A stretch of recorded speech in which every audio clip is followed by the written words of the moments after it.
Hey guys, welcome to the channel. So today we're upgrading this TR216 top race forklift, like 20 inches, 20 and 3/4 inches long with the fork. And then it's like, I don't know, right around 14 there. This is a 1/10 scale. And if you're watching this, it's got the hitch back here.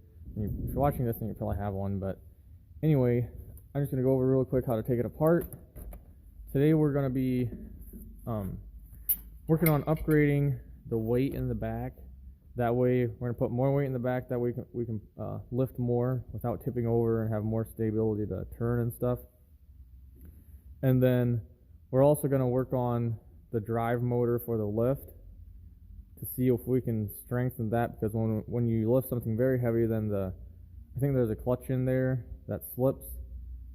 So we're going to see if we can make that modify that to make it lift more but not damage the gears. Pull it out and release it, that way you can get the cab off.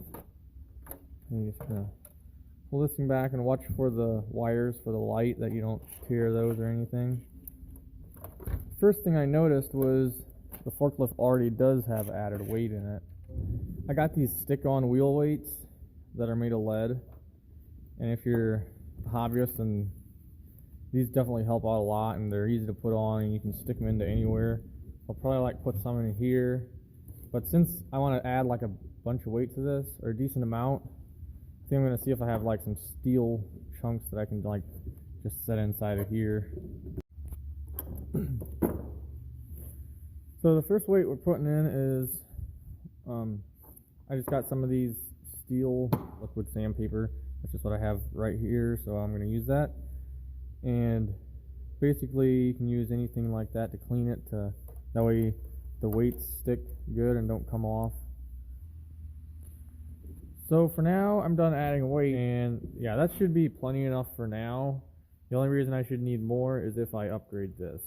So let's get it put back together and see how it performs now. It should be a lot better. Earlier, if you had like a decent weight on the front, then you couldn't even really steer very good or anything like that, or it would maybe tip if you go to back up. If you unplug these lights here, these wires here, in order to get this off, then just make sure that you plug them back in the right spot again. Otherwise your turn signals are going to be wrong.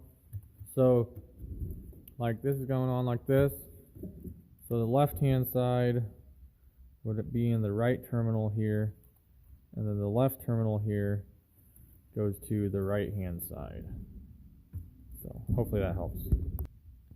So I got the weights all in, and I ended up taping them down just to hold them in place.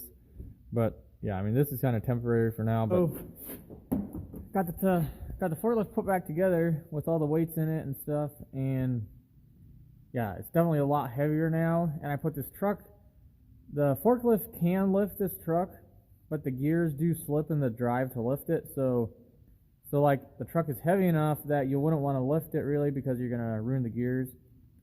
But if I take the forks up and I just set the truck on there, then I am able to drive around with it, and I don't have to worry about the forklift falling over or anything.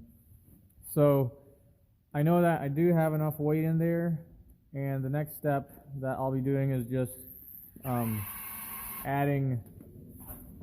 upgrading the electronics, and I want to upgrade the lifting system too. That way I can lift more. Because like I can go down with this thing, but I can't go up with it. Like if I try to go up, yeah, it just does that. But I can go down with it. Try and back up. Yeah, I can like back up and turn and all that.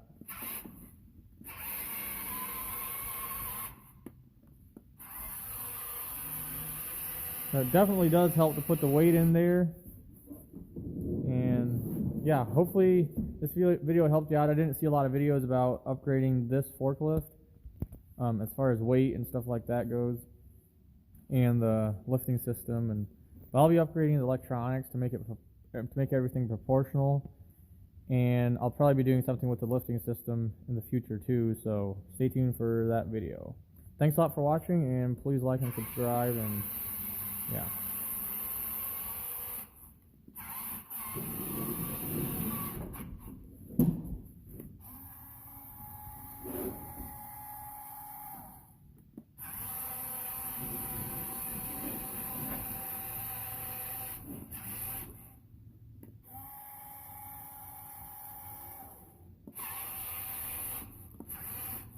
And I did test the pushing and pulling power.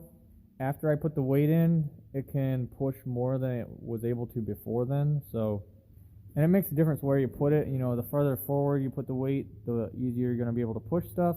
And the further back, it's going to help your steering and lifting capacity. So